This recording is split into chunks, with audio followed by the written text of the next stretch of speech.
Indeed, you can get a completely free legal consultation with an experienced attorney day or night, 7 days a week, even on nights and holidays by calling 1-800-400-5050 or visiting us at www.californialaw.com. There's no fee unless we win. Today, we are going to talk about what you win when you win a lemon law case. The lemon law for defective vehicles can be very sour, but it can also be extremely sweet. Many people have defective cars, and everyone wants to know what you get when you win. Hello, and welcome again to our show. I am Allie. Every day, people are asking a lot of questions regarding the lemon law for defective cars. When their car is a lemon, they want to know how it turns into a tall glass of cold lemonade, or even a nice slice of yummy lemon pie. Today, we will explain what you get when you win a lemon law case. It truly can be super rewarding. And the very first thing I want to tell you is the following. It's not about the specific type of vehicle that you have. There's no specific list of cars or makes or models. New vehicles, used vehicles, leased vehicles, and purchased vehicles, and more can all qualify under the lemon law. In fact, the lemon law can sometimes apply to things other than cars too, such as trucks, boats, motorcycles, small planes, appliances, and some electronics might be considered lemons too. Let us know what you are dealing with in the comments below. However, the majority of cases that we see actually do have to do with defective cars and automobiles. First of all, I want to break down the basics of how the lemon law works. Basically, you got a vehicle that is defective or has problems, but the dealership cannot repair it within a certain number of times or within a certain number of days. If that's the case, then it might qualify as a lemon based on the state you live in. Pretty much every state of the 50 states of America has a lemon law. Unfortunately, sometimes automobile manufacturers don't focus on the safety of the vehicle and instead focus on the safety of their own cash pocketbooks and net profits. For that reason, if your car is a defective lemon, you should really know about your legal rights. So in the following, I'm going to tell you all about what you can get or win when you win a lemon law case. Some automobile manufacturers make a lot of money and are rich, and a lot of people hate the dealerships for taking their money and giving them a hunk of junk, the runaround, and a bunch of lies. But sadly enough, the lemon law is not designed to make you rich, and it is not intended to make you wealthy. Instead, the law is designed in a way that is supposed to put you in the position that you would have been if the vehicle had not been defective. It is supposed to make you whole. Even if you spent $60,000 or $70,000 on the car to fix up the car and spice it up, you still might not get that money back. It really depends.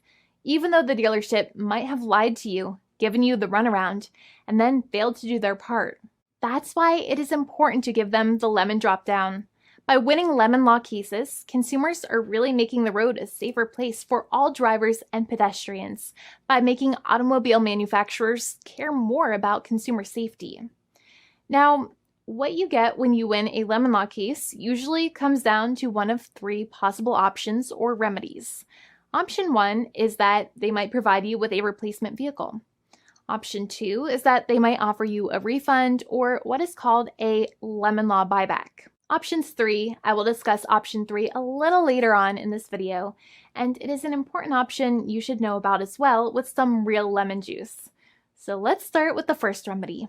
Option 1 is that they can provide you with a replacement vehicle, which means you can basically trade your car in for a different vehicle, but there are some important things you should know about this option. The replacement vehicle should be a vehicle of similar value. The replacement vehicle should usually also be a vehicle from the same manufacturer with similar MSRP cost. It's crazy that many times, even though you really don't like dealing with that dealership, you might have to get a second car from the same manufacturer, even though they have lied to you and given you the runaround or given you a hard time. But there is another option with this as well, because year after year, the cost of vehicles might go up and the new vehicle might cost more.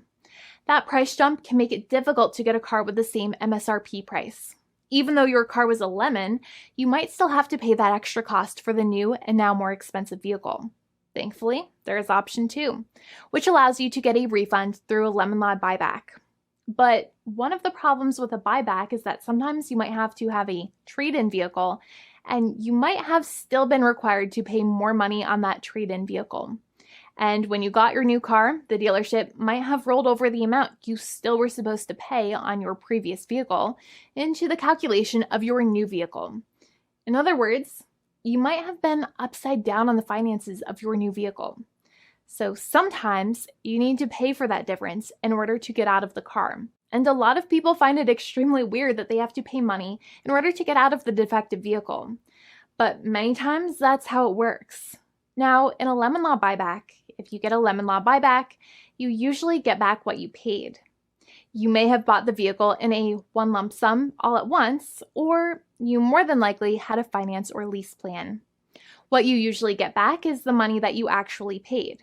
Your hard-earned money that actually left your pocket and went straight into the pockets of the manufacturers. So think about it for a second and try to calculate about how much you paid. Think about the down payment and also add up all of the monthly payments that you have made for your car so far. It can add up to a lot of hard-earned money. In some cases, it can add up to $30,000 or more, but every case is different. Even though they accept that their vehicle is a lemon, many times the manufacturers still try to pinch pennies and also nickel and dime their customers.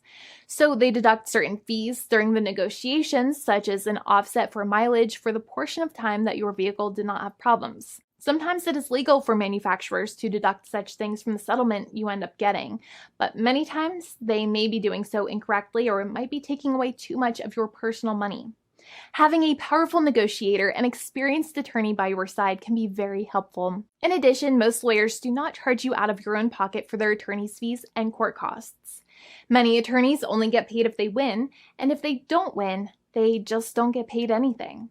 Lots of attorneys spend their own money on your case, and the attorney might never get the money back. But it may make sense for the lawyer to take that risk if you have a strong case. It reminds me of being a kid and selling lemonade and spending my piggy bank coins and quarters to make the lemonade, even though I was never sure if I would make my money back. But when I made amazing lemonade, everybody would want it. We would all be happier as a result. Option 3 is that sometimes a manufacturer might simply pay you a settlement in what is called a cash and keep procedure. That's when you keep the car, but you get paid some compensation for all of the headaches and defects the vehicle caused. Even if you don't have a clear lemon law case, the manufacturer might still make a good faith offer to settle the matter and get it off of their heads. In many situations, even though the settlement might be less than a full buyback of the vehicle, it might make sense for you to accept that offer depending on your goals. In addition, it's usually required that the problems happened while your car was under warranty or extended warranty. Even if you no longer have warranty, but your problems happened while your vehicle was under warranty, you might still have a case. However, without any warranty, you cannot have a lemon law case in most situations. However, you might still have some legal protections such as breach of contract, auto fraud, or something else. The founding attorney of the law firm, Jimmy and I, would love to speak to you. The consultation is completely free, and the team of lawyers can speak to you and review any documents you have for the vehicle, such as your vehicle purchase agreement and repair invoices. Call now for a completely complimentary and fully free consultation with an experienced lawyer. It's free to call 1-800-400-5050 day or night, 7 days a week, or visit us at www.californialaw.com. Lawyers are waiting to speak to you and encourage you to call. This video is not legal advice. I am not an attorney. I'm a paid spokesperson. Attorney Jimmy Hanai is a lawyer in the state of California and handles California lemon law cases. There are no guarantees. This legal advertisement is by lawyer Jimmy Hanai of CaliforniaLaw.com.